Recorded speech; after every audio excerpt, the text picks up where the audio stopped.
Welcome to the Unitarian Universalist Church of the Brazos Valley, or Brazos UU for short. My name is Darby, and I'm serving as your worship assistant today.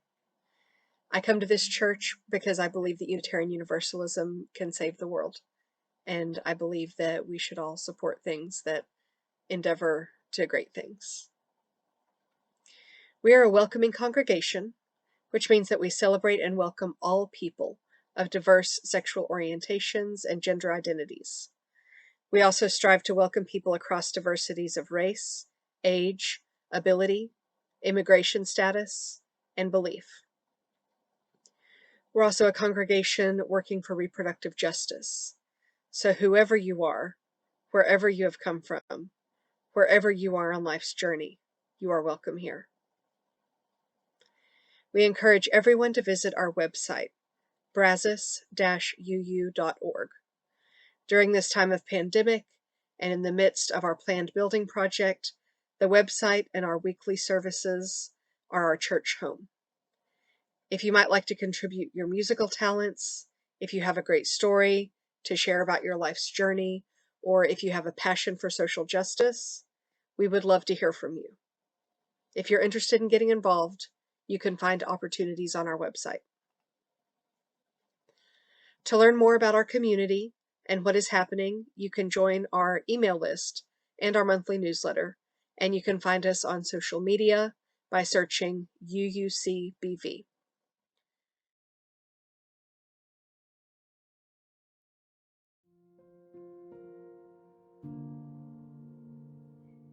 The water communion, also sometimes called the water ceremony, was first used at a Unitarian Universalist worship service in the 1980s. Many UU congregations now hold a water communion once a year, often at the beginning of the new church year, sometime in September.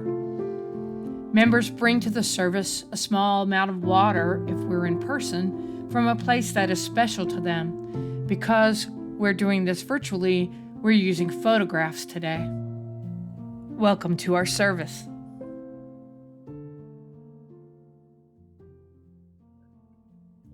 I invite you to light your own chalice, if you have one, as I light our chalice today.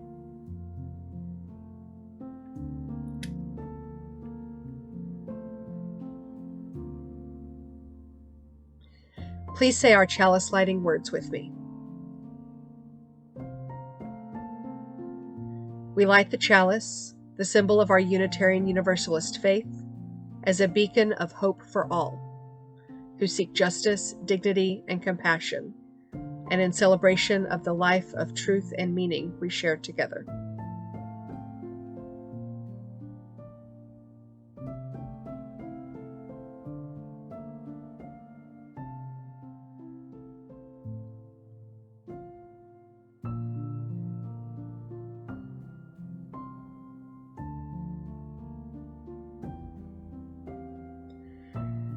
Now all please join me in saying our affirmation. Love is the spirit of this church, and service is its gift. This is our great covenant, to dwell together in peace, to seek the truth in love, and to help one another.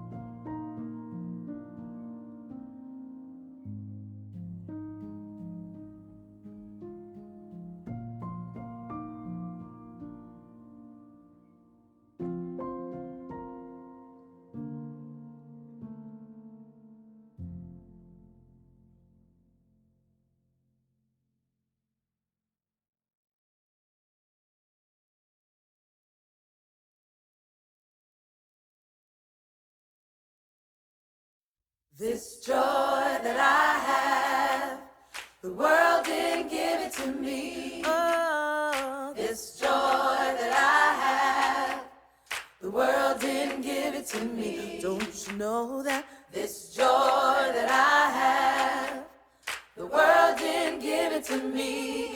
Oh, I said the world didn't give it, the world can't take it away. Oh, this strength that I have, this strength that I have, this strength that I have.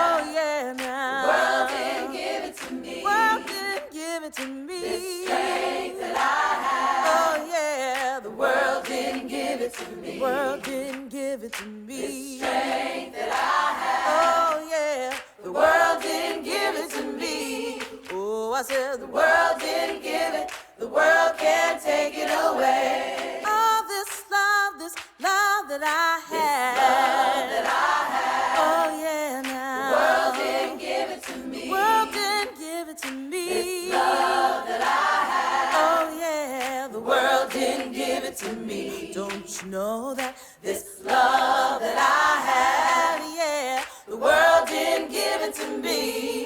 Singing, the world didn't give it, the world can't take it away. This pride that I have, this pride that I have. This pride that I have. Oh yeah, now. The world didn't give it to me. The world didn't give it to me. This pride that I have. I said the world didn't give it to me. Don't you know that this pride that I have, yeah, the world didn't give it to me. Oh, I said the world didn't give it, the world can't take it away. All this peace that I have, okay. The world didn't give it to me. The world didn't give me my peace that I have. Oh yeah, now. The world didn't give it to me. Won't you sing about peace? This peace that I have. Oh yeah, now. The world didn't give it to me. I said the world didn't give it, the world can't take it away. All this joy that I have, this joy that I have. This joy that I have. Oh yeah, now, the world didn't give it to me. The world didn't give it to me. This joy that I have. I said the world didn't give it to me. Don't you know that this joy that I have, the world didn't give it to me. Oh, I said the world didn't give it, the world can't take it away. The world didn't give it and the world can't take it away. The world didn't give it, the world can't take it away. The world didn't give it and the world can't take it away. The world didn't give it, the world can't take it away. The world didn't give it and the world can't take it away. The world didn't give it, the world can't take it away.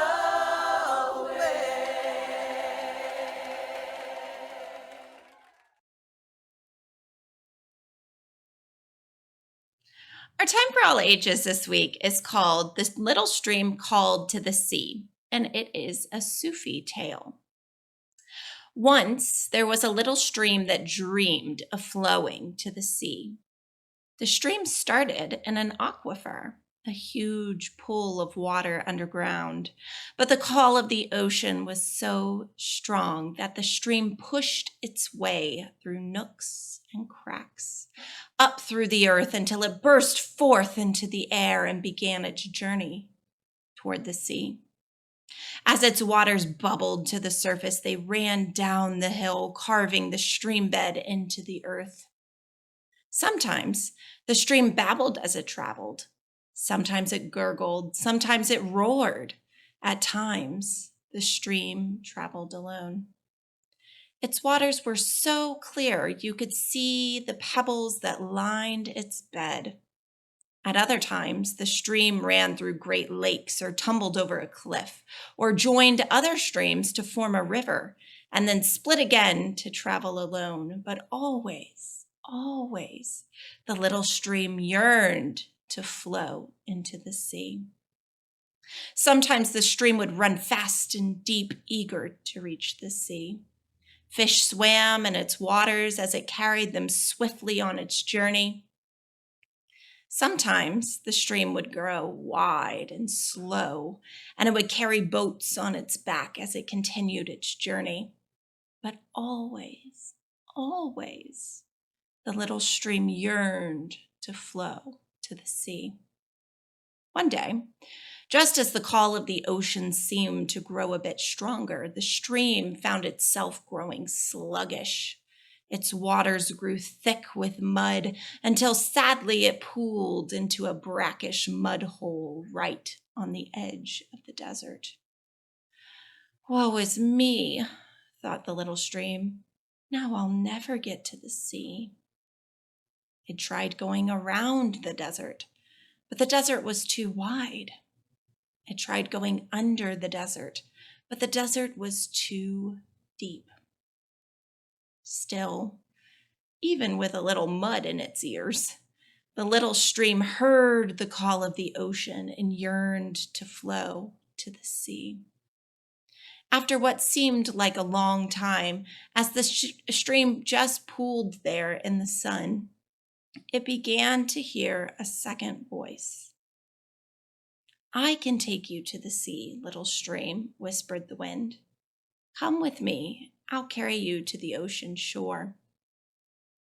"How could you do that?" scoffed the stream. "You are only made of air." "I can carry you on a breeze," whispered the wind. "But you must be very brave, for you must let go of yourself and change." "I've changed many times," said the stream. "But this will be different," said the wind. The little stream paused, but deep within, the stream still yearned for the sea. The stream let go, and the wind picked it up particle by particle. At first, the stream was scared, for it felt lost. It was no longer a stream, but was turned sort of inside out and had become moisture swirling in the sky. The view was like nothing the little stream had ever seen before. Not only was the whole world laid out below it, but it was surrounded by sparkling jewels. Then, what had been the stream realized that all those sparkling jewels were parts of itself. Molecules of water, droplets of moisture sparkling in the light. What had been the stream realized that it was truly beautiful on the inside. Next, the stream turned moisture, saw that it was not alone, for the wind had whispered to other streams and ponds, and even to the morning dew upon the oasis. All had turned into moisture, and all their parts were also sparkling in the sun. Together, they were even more beautiful, for the sunlight had changed them into all the colors of a rainbow.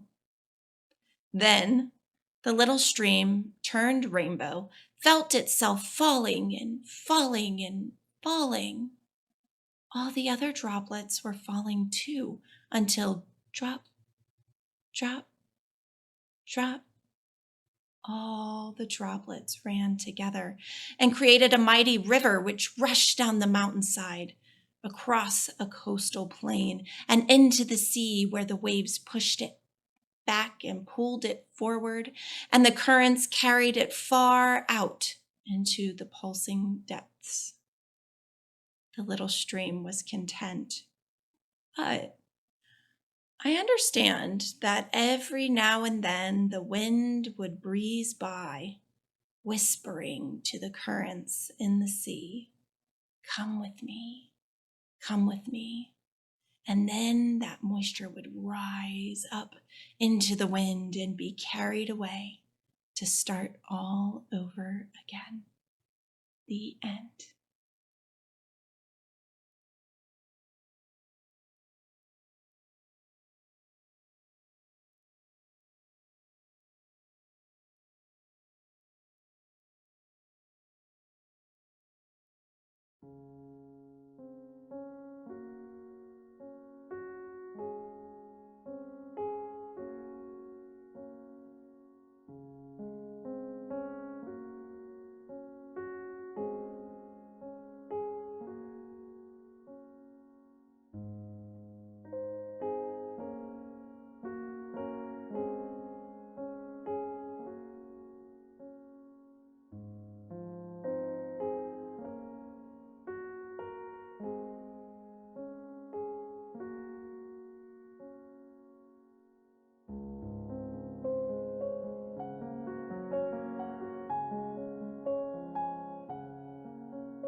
We shall be known by the company we keep, by the ones who circle round to tend these fires. We shall be known by the ones who sow and reap the seeds of change alive from deep within the earth. It is time now. It is time now that we thrive. It is time we lead ourselves into the well.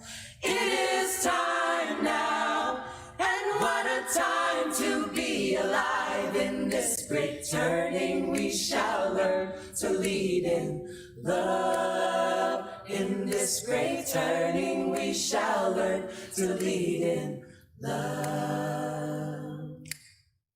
We shall be known by the company we keep, by the ones who circle round to tend these fires. We shall be known by the ones who sow and reap the seeds of change alive from deep within the earth. It is time now. It is time now that we thrive. It is time we lead ourselves into the well. It is time now, and what a time to be alive. In this great turning we shall learn to lead in love. In this great turning we shall learn to lead in love. We shall be known by the company we keep, by the ones who circle round to tend these fires. We shall be known by the ones who sow and reap the seeds of change alive from deep within the earth. It is time now. It is time now that we thrive. It is time we lead ourselves into the well. It is time now, and what a time to be alive. In this great turning we shall learn to lead in love. In this great turning we shall learn to lead in love. In this great turning we shall learn to lead in love. In this great turning we shall learn to lead in love.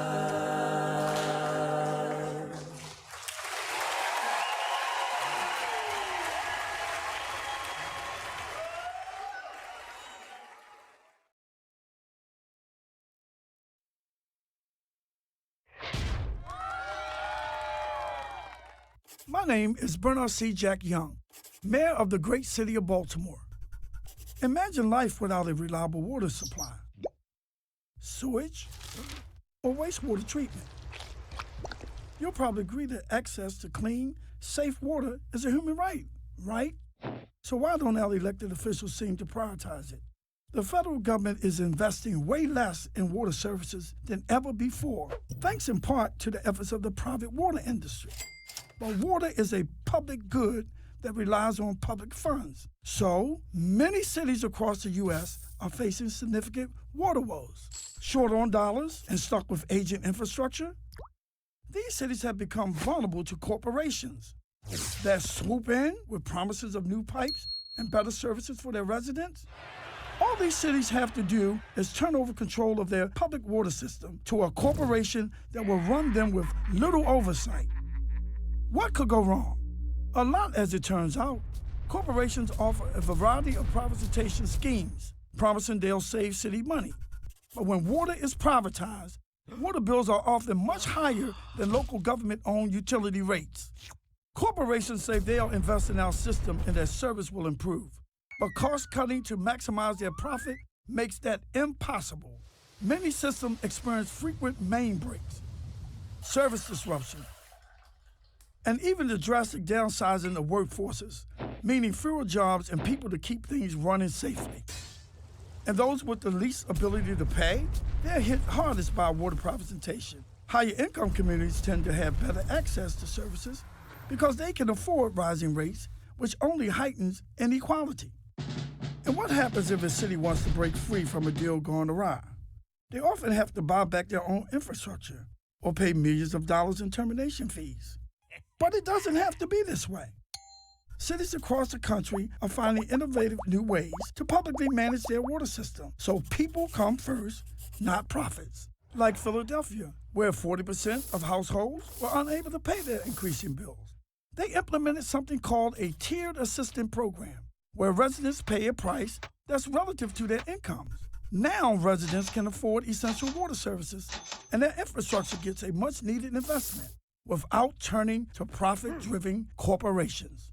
South Bend, Indiana also avoided privatization, despite needing millions in system improvements. They integrated smart sewers that identify leakage areas and better manage the system, saving them $400 million, enough to keep public control. And my city, Baltimore, became the first U.S. city to ban certain forms of privatization, making a long-term commitment to public water. Let's spread the word about the hundreds of successful public water solutions being tested around the country. We know what really happens when a city turns over this precious resource to corporations. Let your local officials know that you support public water solutions and urge your Congress members to reinvest in our water systems nationwide. Let's send a message that water is a public good and should not be privately controlled. Keep our water system in public hands.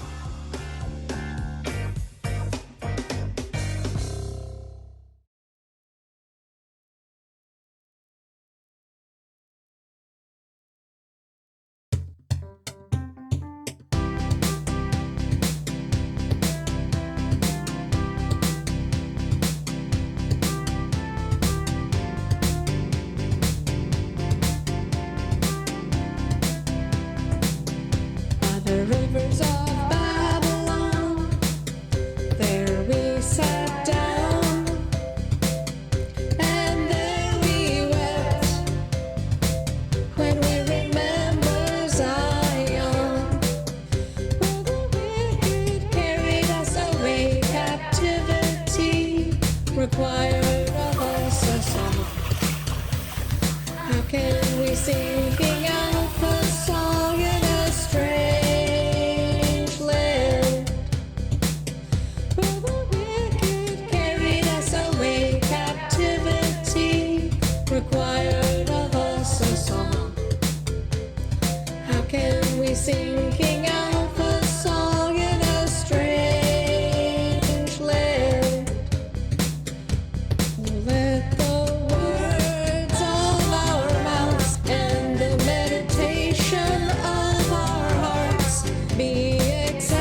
The River and the Tree by Margaret E. Sangster.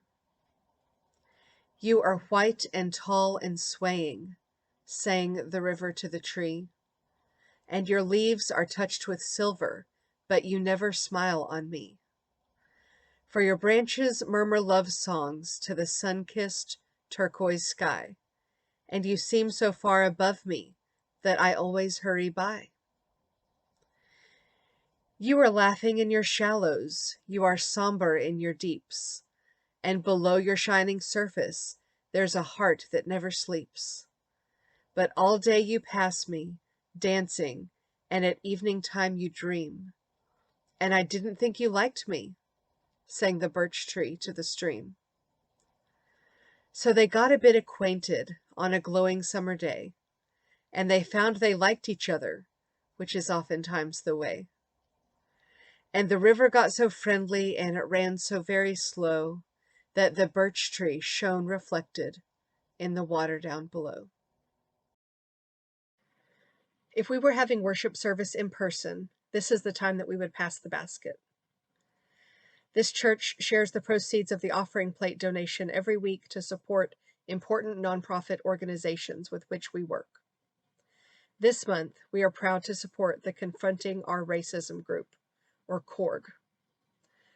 The CORG is a nonprofit grassroots group made up of members of the Brazos Valley African American Museum, the Unitarian Universalist Church of the Brazos Valley, the local Black Lives Matter group, with the goal of understanding and confronting racism in our own community of Bryan and College Station.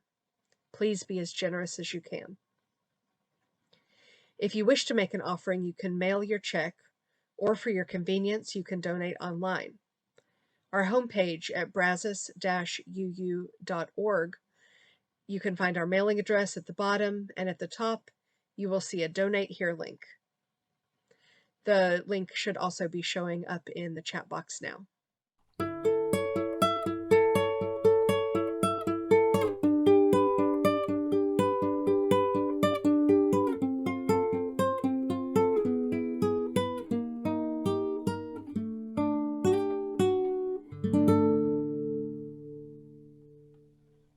May each of us look into our hearts. How much love, how much generosity, how much faith, how much gratitude, how much hope is there? We give thanks for these gifts we have been given, for those we receive, and for each other.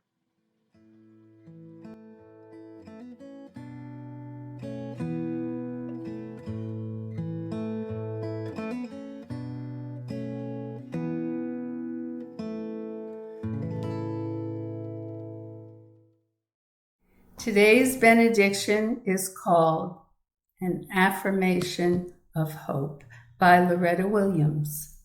We, bearers of the dream, affirm that a new vision of hope is emerging. We pledge to work for that community in which justice will be actively present. We affirm that there is struggle yet ahead. Yet we know that in the struggle is the hope for the future. We affirm that we are co-creators of the future, not passive pawns, and we stand united in our affirmation of hope and vision of a just and inclusive society. We affirm the unity of all persons. We affirm brotherhood and sisterhood that allows us to touch upon each other's humanity. We affirm a unity that opens our eyes, ears, and hearts to see the different but common forms of oppression, suffering, and pain. Yet we are one in the image of God, and we celebrate our hopes for human unity. Within ourselves and within the gathered community, we will discover the strength not to hide in indifference. Affirming that hope, publicly expressed, energizes and enables us to move forward. Together, we pledge action to transcend barriers, be they racial, political, economic, social, or religious. We pledge to make our tomorrows become our todays.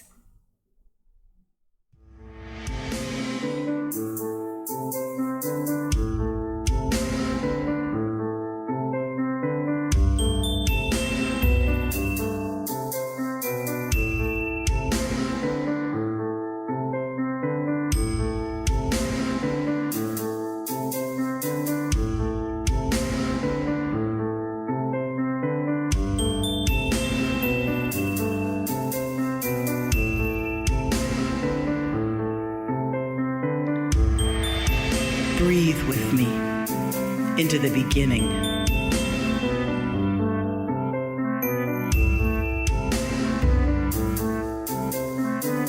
See the spinning tiny dot in the vastness of space.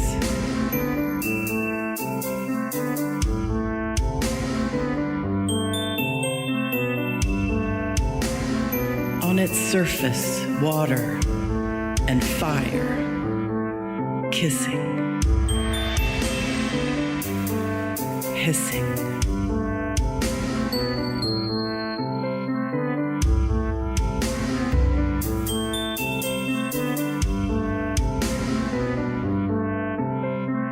Land masses forming, floating, crashing together, pulling apart.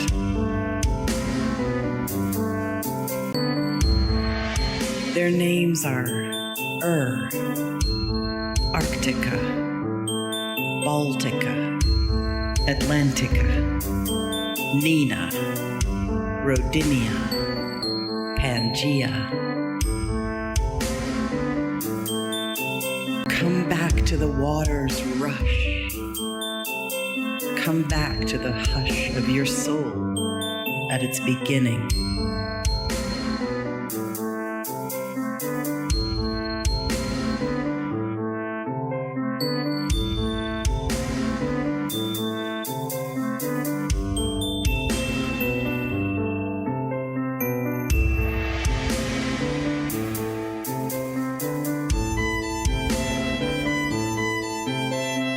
Deep calls to deep.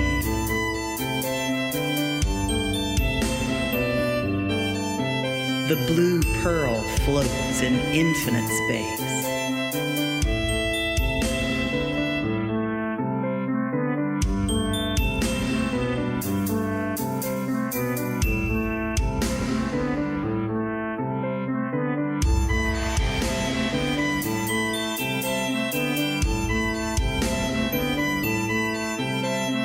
I am the water, and you are, and the porpoise, and the bear.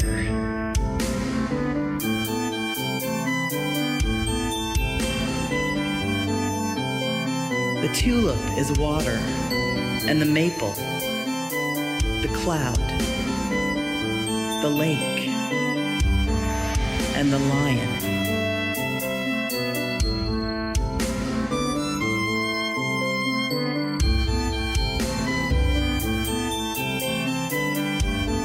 We are all made of water that is older than the Nile, sipped 1,000 times, sweated and wept, and evaporated into the sky, raining down again, changing form for untold ages.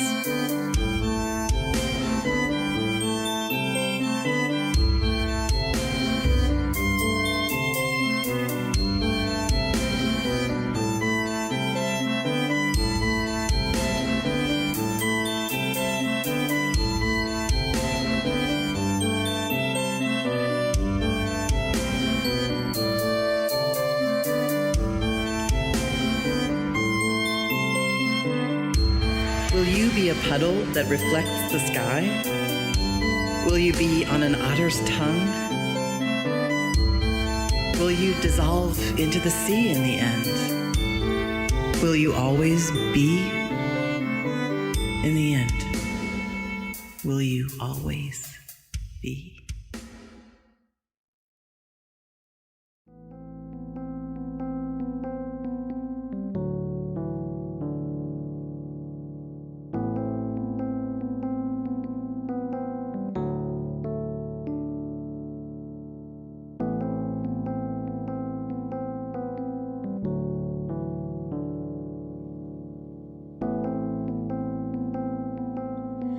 Now please join me in extinguishing the chalice. We extinguish this flame, but not the light of truth, the warmth of community, or the fire of commitment. These we carry in our hearts until we gather together again.